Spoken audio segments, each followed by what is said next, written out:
Living in a foreign country is filled with challenges, including cultural differences that are frustrating, annoying, and sometimes can lead to miscommunication.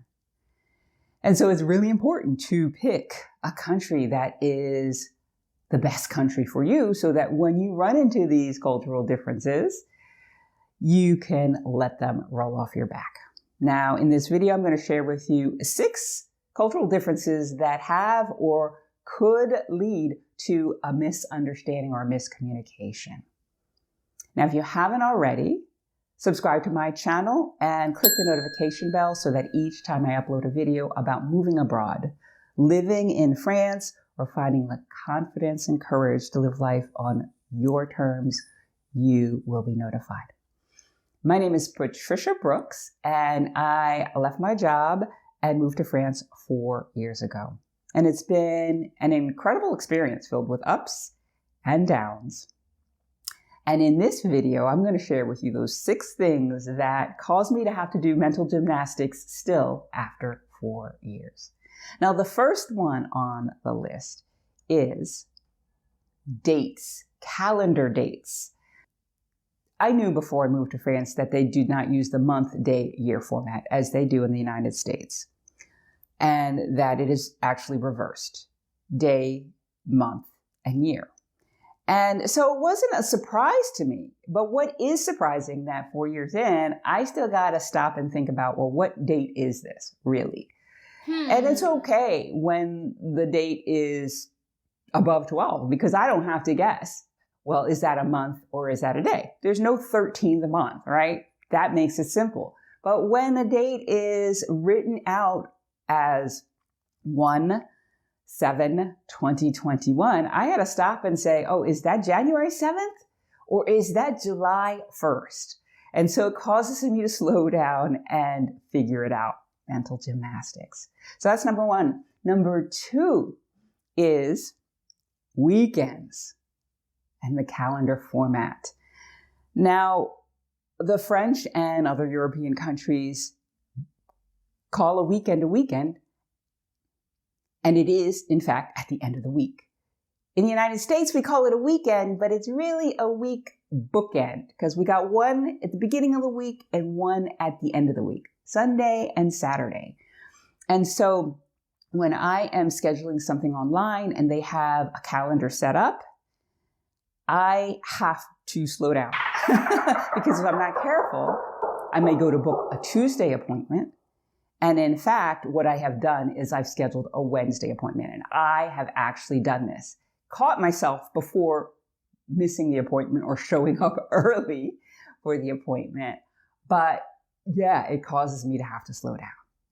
In addition, I bought a wonderful day planner, and it is set up in this format. So each week as I put the items on my calendar for that week, I got to remember that, wait a minute, this first day is not Sunday, it's Monday, and to act accordingly.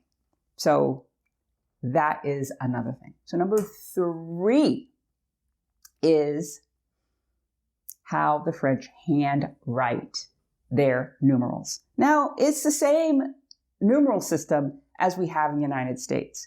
And when you type out numbers on a computer in France, it looks the same and there's no confusion. The confusion comes when it is handwritten because the French write their numerals differently from the way Americans do. Just last week, I went to get my booster shot. And instead of them taking my carte vitale and taking my social security number from it and typing it into the computer themselves, they had me fill out a form and write out my social security number.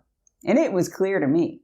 But when the woman came by to sign me in, to register me, she stopped and she pointed to this number and she said, what is that number? Is that a 4? I'm like, no, that's a 6. And she's like, and this number, is this a 1? I'm like, no, that's a 7. And then so she put a horizontal line through the 7. And then I had to laugh and I had to joke with her and said, these are my American numbers. Ha ha ha ha ha. And she laughed and the woman who was seated next to me laughed. Then she went over to the woman next to me. She looks at her paper and says, no American numbers. And we had a good jolly laugh over that. But it's not so clear when the numbers are handwritten. So that is another cultural difference that can lead to confusion. Now, along the lines of numbers, there is also how the French write their figures, like how they write their dollars and cents or how they write their euros and centimes. So instead of using a decimal point, a period, to signify the cents, they use a comma. Where we use a comma, they use a decimal point. So when I write a check, I'm out and about at the doctor's office writing a check, I have to be careful to remember, oh, I need to put a comma for the cents part and not a decimal point. So that's another little cultural difference here in France. So I know cultural differences don't necessarily need to be from one country to another. Sometimes they're even within a country. I'm curious, have you ever had a miscommunication because of something that was a cultural difference, even in your country of origin? Let me know below.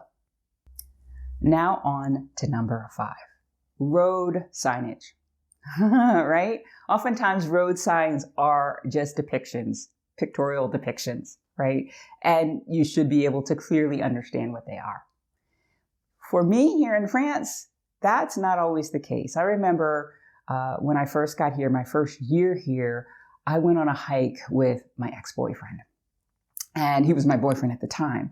But we were walking along the coast, and we had to go through this narrow tunnel that was for cars. But at the entrance of the tunnel, there was this round sign that was in red, and in the center was a man walking, right? A pedestrian, right?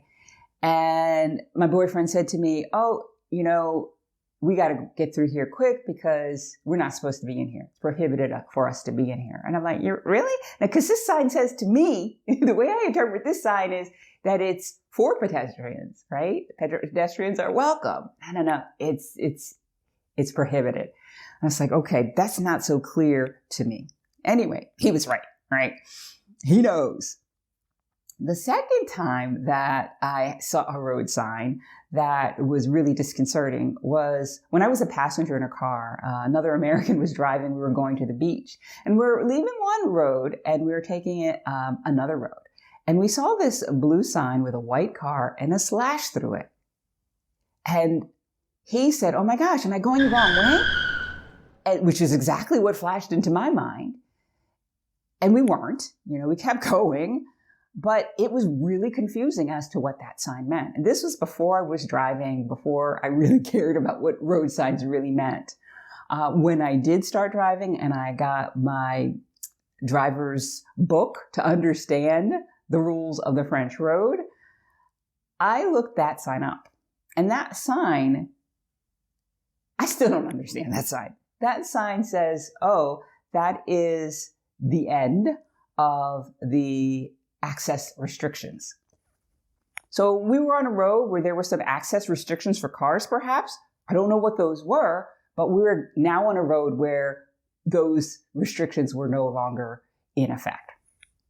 Okay. So road signage, really not so intuitive for me. Some of them are really not so intuitive for me. All right. And then finally, the last thing that can cause a confusion, misunderstanding, miscommunication is how wordy French writing is. Now, I realized this when I was writing my book and having my book translated into French. When I wrote my book in English, I hired an editor who was wonderful, and she helped me really tighten up my writing. And she was explaining that the more concise you are in writing, and the less that somebody has to kind of think about what you're trying to write or trying to get across, the better chances you're going to have of somebody reading it. So more concise, fewer words, that is the rule for English or American English. I don't know what the case is for British English. In France, that's not the case, or that is not my understanding. And working with the translator, it seemed like what I was saying was being elongated. And in fact, both of my books that have been translated are at least 20 pages longer because French is wordier, or perhaps they don't have one word to suffice and need to use 2 or 3 to describe the same thing. So that is number 6, written French. Can be confusing. Now, for me, that has gotten easier. I don't have to do so many mental gymnastics to understand when I'm reading a book or a newspaper article. But in the beginning, yeah, it slowed me down a lot. Now, at the beginning of this video, I said to you, it's really important to make sure that you find a country that is most suitable for you, so that when you deal with these cultural differences that can be frustrating or lead to misunderstandings, miscommunications, you can let it roll off your back.